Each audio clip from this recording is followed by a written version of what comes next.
गेल्या अनेक वर्षापासून आपल्या मागण्या घेऊन विविध स्तरावर प्रशासनाचे लक्ष वेधण्यासाठी आंदोलन करणाऱ्या अप्पर वर्धा धरणग्रस्तांना 8 जानेवारीला वेळीच मोर्शी पोलिसांनी ताब्यात घेतल्याने आता आणखी शेतकरी आंदोलन चिघळण्याच्या भूमिकेत दिसत आहे। मोर्शी तालुक्यातील अप्पर वर्धा धरणग्रस्त गेल्या 8 महिन्यांपासून आत्मक्लेश आंदोलनात बसले आहेत। अशात मुंबई मंत्रालयात आंदोलन करणार असल्याची माहिती याआधी आयोजित पत्रकार परिषदेत त्यांनी स्पष्ट केली होती। 8 जानेवारीला मुंबई मंत्रालय येथे जाऊन मुख्यमंत्री एकनाथ शिंदे यांना स्मरण करून देण्यासाठी सर्व प्रकल्पग्रस्त मुंबईला निघायच्या तयारीत असताना मात्र मोर्शी पोलीस वेळीच दाखल होऊन प्रकल्पग्रस्त शेतकऱ्यांना ताब्यात घेण्यात आले। सर्व धरणग्रस्तांना आता पोलीस वाहनात बसवून जिल्हाधिकारी यांच्या समोर हजर करण्यासाठी अमरावतीच्या दिशेने रवाना झालेत।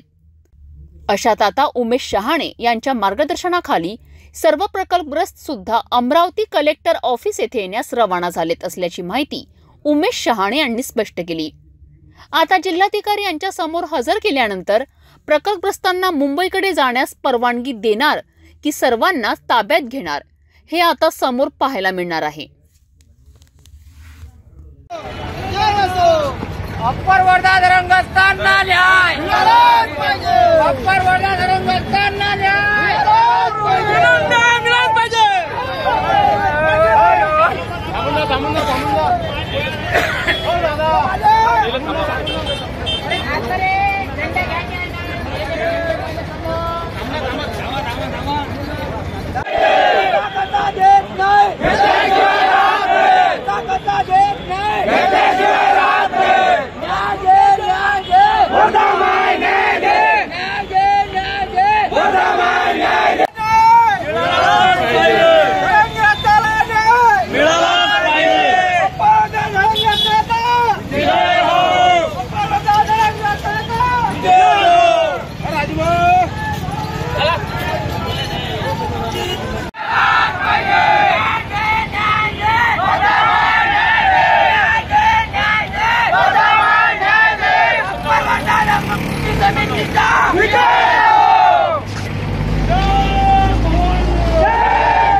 अप्पर वर्धा प्रकल्पग्रस्तांना न्याय मिळालाच पाहिजे। अप्पर वर्धा प्रकल्पग्रस्तांना न्याय मिळालाच पाहिजे।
झालं नाही झालं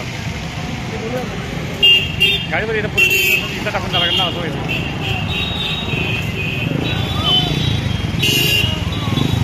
झालं चाल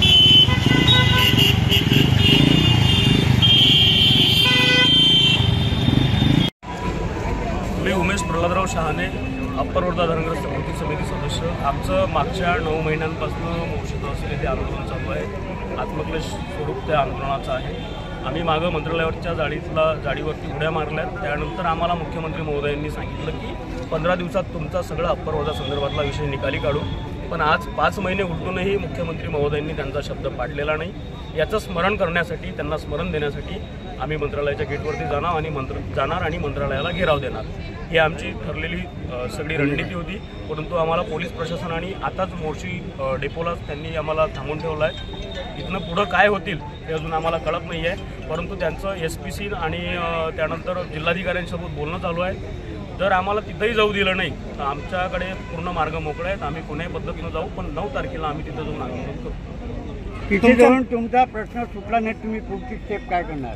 जसं मी म्हटलंय साहेब, आम्ही साधारण माणसं आहो. आम्हाला सगळे पर्याय मोकळे असतात. आम्ही नक्षलवादी नाही, आम्ही दहशतवादी नाही, आम्ही कुठले गुंड नाही. सगळ्या लोकांच्या जमिनी गेलेल्या आहेत. त्याचाच मोबदला मागायला, पुनर्वसन करून द्यायला आम्ही सरकारला फक्त स्मरण करण्यासाठी जातोय की तुम्हीच म्हटला होतात की 15 दिवसात विषय मार्गी लावू. पण आज 5 महिने झाले तरी तुम्ही विषय मार्गी का लावत नाहीये, हा प्रश्न आम्ही तिथे जाऊन मुख्यमंत्र्यांना आणि उपमुख्यमंत्र्यांना विचारतो. तुम्ही शांततेच्याच मार्गाने करणार ना? बिलकुल साहेब, आम्ही किती लोक जाणार अंदाजे? आमचा आकडा जवळजवळ 500 लोकांचा आहे. पण हा आकडा वाढणार आहे. कदाचित 1000 पर्यंत हा आकडा जाऊ. तुमच्या मागण्या न्याय्य आहे की? आमच्या मागण्या संपूर्ण न्याय्य आहेत. आणि या न्याय्य मागण्यांसाठी आम्हाला मागच्या 45 वर्षांपासून लढा द्यावा लागत आहे. माझं वय जरी आज 32 वर्षाचं असलं, पण माझ्या जन्माच्या आधीपासून हा लढा चालू आहे. आणि हा लढा सगळ्यांना माहिती आहे, स्थानिक नेत्यांना माहिती आहे, लोकप्रतिनिधींना माहिती आहे, पण कोणी याच्यावर बोलायला तयार नाही. आता आमचा हा आम्ही आरपारची लढाई म्हणून याला हाक दिली आहे. आता आम्ही न्याय घेऊ, नाही तर मग आमचं बलिदान देऊ. याच्या पळ्याला आम्ही काही बोलू शकत नाही. धन्यवाद. जय हिंद, जय महाराष्ट्र.